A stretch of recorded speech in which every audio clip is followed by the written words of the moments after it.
Hey guys, Mr.BeetleBum here. Today I just want to talk to you a little bit about the rebalancing of the medium tanks that is taking place here shortly. Wargaming had put out a press release yesterday talking about the changes that they're doing, and I'm telling you, the forums have been lit up. Everyone's basically running around in circles, screaming that the sky is falling when it comes to the STB-1, for example. Let's take a look at it. I'm not really, I'm not that against what the changes are. I think some people are getting a little ahead of themselves when they're freaking out, saying, this is going to wreck the tank and all that kind of stuff. But anyways, let's go and just take a look. It's been pointed out many times that it's kind of funny how it says it's in the pursuit of excellence. What can I say? Wargaming is wargaming, man. They're going to keep tweaking things and changing things.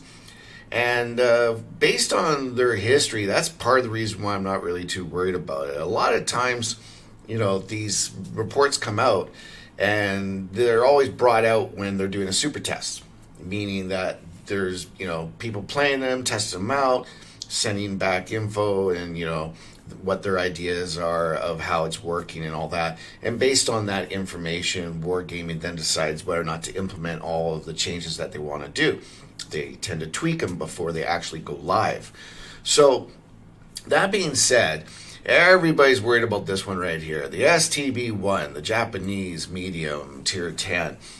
And simply because they just quickly look over this graph and they see, green, green, green, red, red, red, red, red, green, red, green, green, green, red, green, green, green, red. And there's a lot of red in there. So, immediately the mind starts thinking, oh, this is bad. And then there's also things like, the fact that the penetration has been lowered. Now, I've already heard, I follow some YouTubers. I always have for years, and that's why I still have. I haven't bothered to, unfollow, because I enjoy actually listening and watching to other YouTubers and get their opinions and see what they think about, different things that come up. And it's kind of funny that I've noticed that it seems like everyone keeps skipping this one main point. I don't know if it's that they haven't read the small print. I don't think it is. I think they might have just forgot when they make the video. For example, the penetration of a standard shell here, it says that it's going down. And yeah, it's kind of significant. But if you look through all the things that they're changing here and read what they're saying, they're trying to make the STB-1 more of a specialty tank, meaning they're trying to make it more of a short range, up close battle or brawler type medium tank. Before it was kind of like in the middle, it could do a little bit of everything, whereas they're trying to make it more now for a short distance. It has a wicked reload time, great reload time. It has great damage. Yes, the DPM went up a little bit, but what people seem to be forgetting is that this tank is going to get kind of changed over just to fill more of a particular kind of role. But as I was saying about the penetration, that seems to be a big one. But if you notice down here, it says we did not change the parameter itself, but rather decrease the penetration potential of the vehicle standard shell at a long distance. For a distance of up to 100 meters, the value will remain the same. So in other words, this nerf that you're seeing here is for greater than 100 meters. So meaning if you're going to try to snipe in here, yes, you're going to see a reduction of the penetration.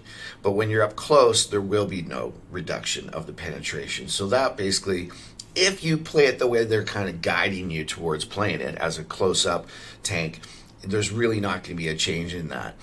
And also they've changed the APCR shells to AP shells now as standard ammo.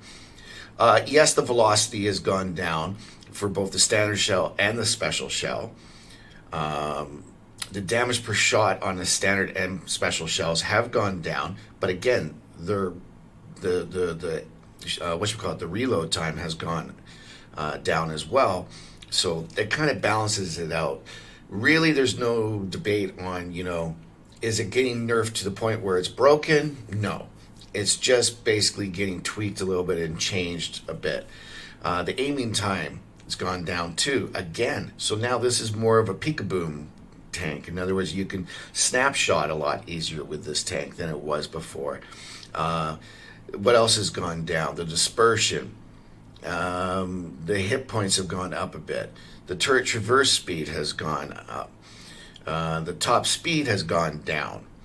And the reverse speed has gone up. They basically took 5 kilometers an hour off of the forward speed and put it onto the reverse speed. Once I read that and all the information above it here, I was already starting to think like this. And I hadn't even read the rest of this down here. I was just looking at these numbers here. Engine power has gone up. Okay. The specific power, I'm not really sure what that is, but anyways, and the view range has gone down. So again, you got a better reverse speed, you got a better engine power, you've got everything for being an up-close brawler has improved, and then you go and you read here, finally, we're planning to equip the STB-1 with a commonly requested game feature. Okay, I didn't know anyone was requesting this because I didn't know mediums were going to be coming out with the hydro-pneumatic suspension until just a little while ago. They mentioned that the Swedish tank mediums are coming out with that. I guess this is something that they've been hearing people ask for. But anyways, just like the one available in the top-tier Swedish medium tanks, we'll thoroughly test this feature, and if we're satisfied with the test results, we'll definitely equip this vehicle with it. I can tell you right now, I'll put my money down on the fact that's happening, because everything about this was already making me think Ridgeline Warrior when I read this. I'm thinking, man, it's got good gun depression already. Its reload time is better. Its reverse speed is better. Its power is better. So when I was going up the hills and everything, your ridges and whatnot, it's going to be better. It's kind of screaming to me like, okay, this is going to be great on the ridge line. It's going to be great in town up close for peekaboo and going around corners really quick and sniping. Not sniping, sorry. I didn't say that. Sniping insinuates that you're at a long distance. But you know what I mean. Just going around a corner and snapping a shot at the enemy really fast. Because you're going to be able to back up faster. It's going to be perfect for that. So, yes, I know that there's a lot of changes, and this definitely can be looked at as a nerf to the STB-1. And I think it's fair to call it a nerf, because if you've been playing the STB-1 already, you're kind of used to it being an all-around, jack of all trades kind of tank. It's good in all different situations. It's got the great armor. So you're used to playing it that way.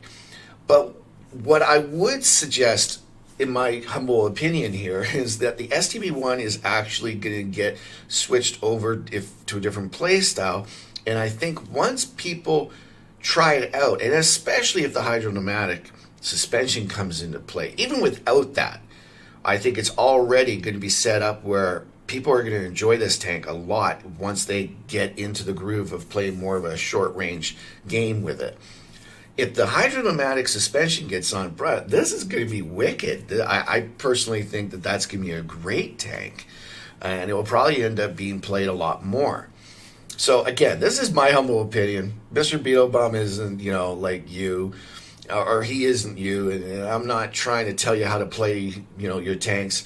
And if you hate this, and you think this is a nerf, and you're, wargaming, I'm not here to change your mind. I'm simply just throwing out an opinion, and then maybe that will make you think of it a little differently.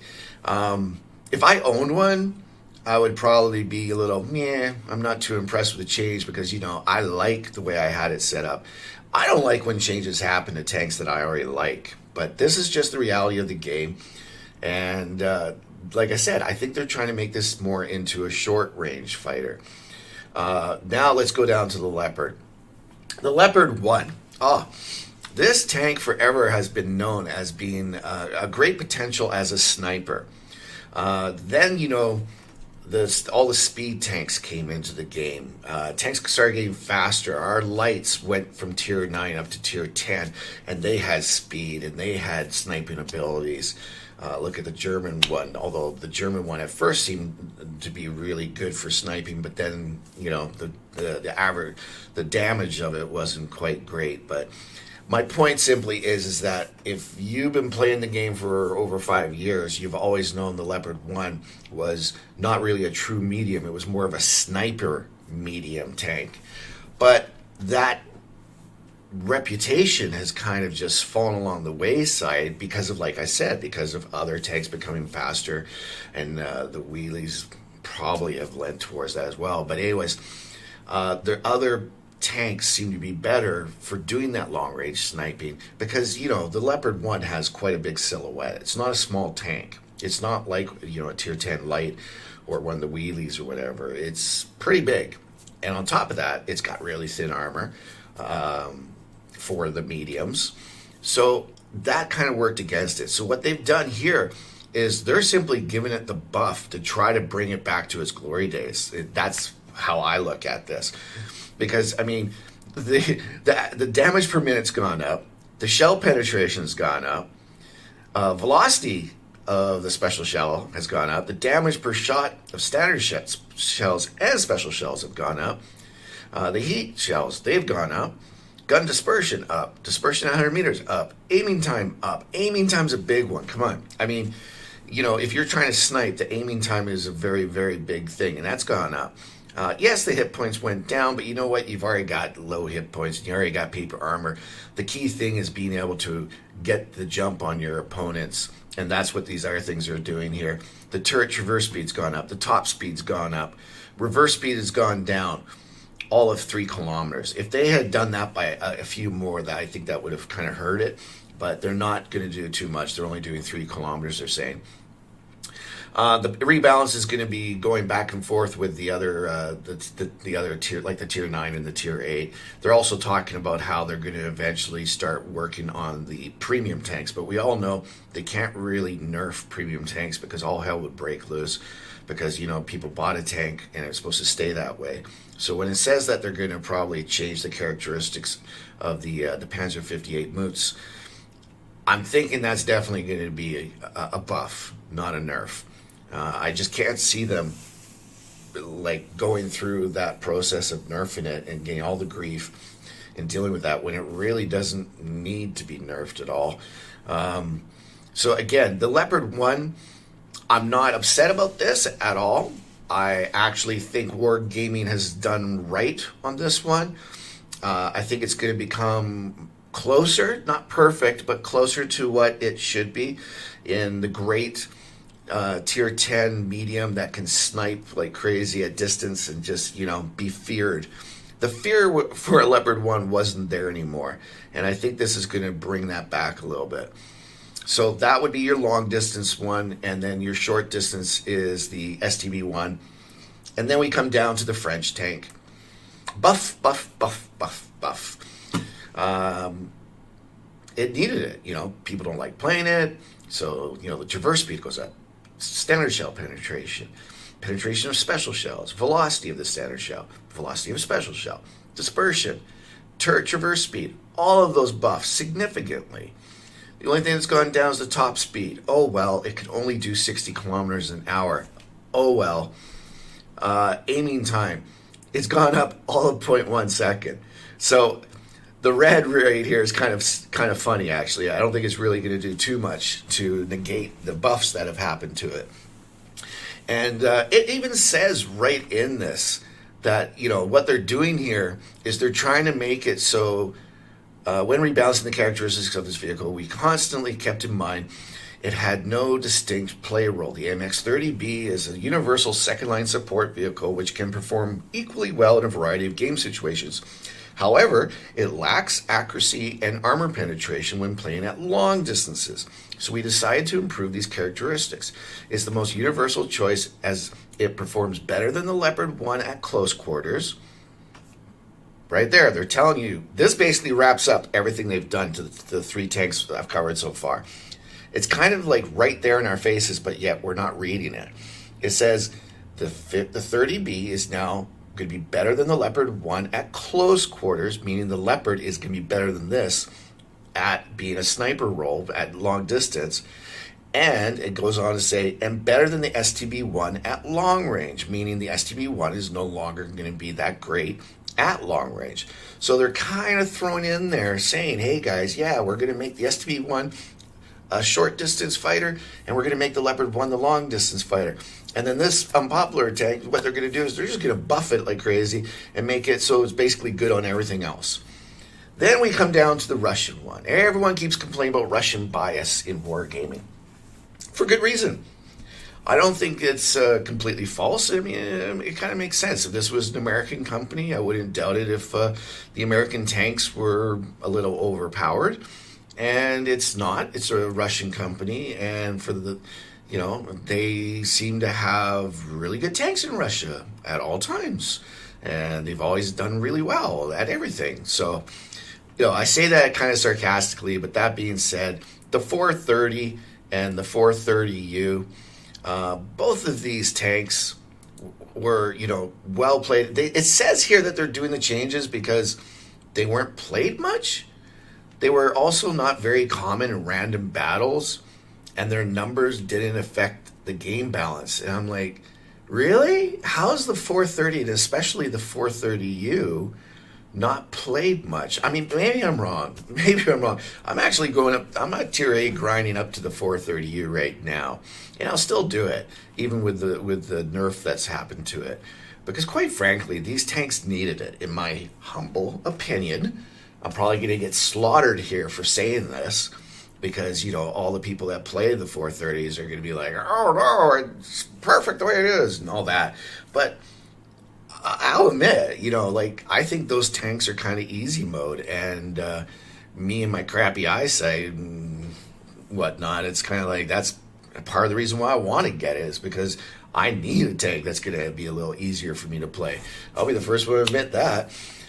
So I think it's justified that they've done the nerf. Like, this to me is just full out nerf. Obviously, you don't see any grain. I don't even need to go over it. You guys can check it out yourself. It is what it is. All they're trying to do is make it so that it's not OP and that it's more in line with all the other mediums that are already in the game. So that's my take on what they've said here.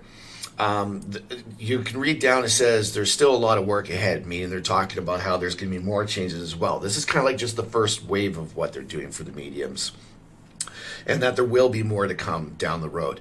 The other thing, guys, is please remember one thing here is what I said off the top when I was talking about the STB-1. This is only in super test. Okay, this isn't coming out tomorrow. This is still in test. It even says right here, super test. And remember what's happened in the past. You can always judge everything in life, It's like people and companies say one thing, but look at what they actually end up doing. And then you'll see a pattern evolve. And what seems to have happened with wargaming in the past is there's always these, news alerts that come out and saying, oh, we're doing this. And it's not that I'm not saying that they don't do what they say. Not at all.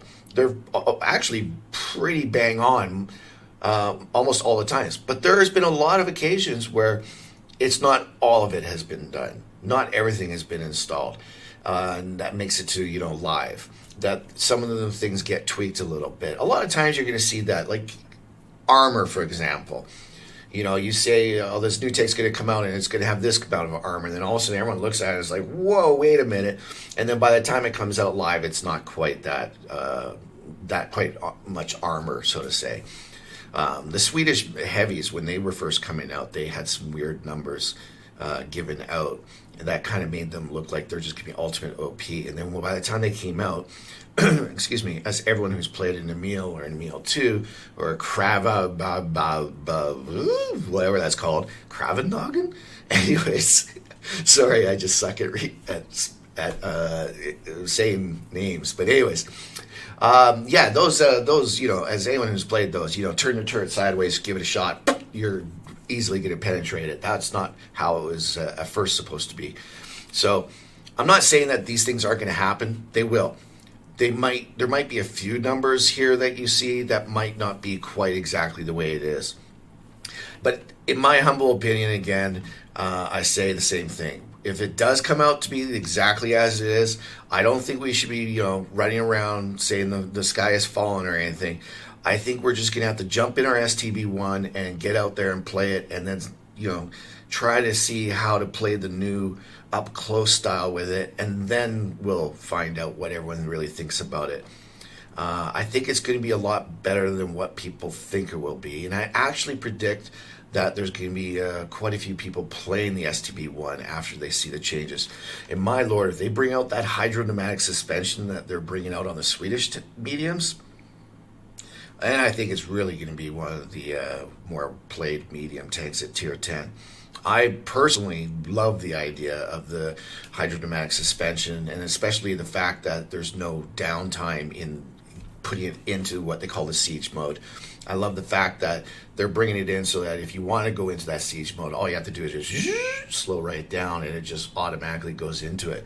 You want to get out of it, just gun it, and it will and you take off. I can't wait for those to come out. Hence, I've been streaming lately with the Swedish mediums, but we'll have to see on the STB1. Anyways, that's it, guys. I don't like to make these videos super long when it's about an update, especially when it's a super test update, because it's not finalized. When the patch actually comes out and they've given us our notes, that's when you can really scrutinize it, because now they're saying this is what we're doing and this is what you're about to get. Right now, it's just kind of like, hey guys, we're pretty sure that this is what we're going to be bringing out. So I hope that explains things for you.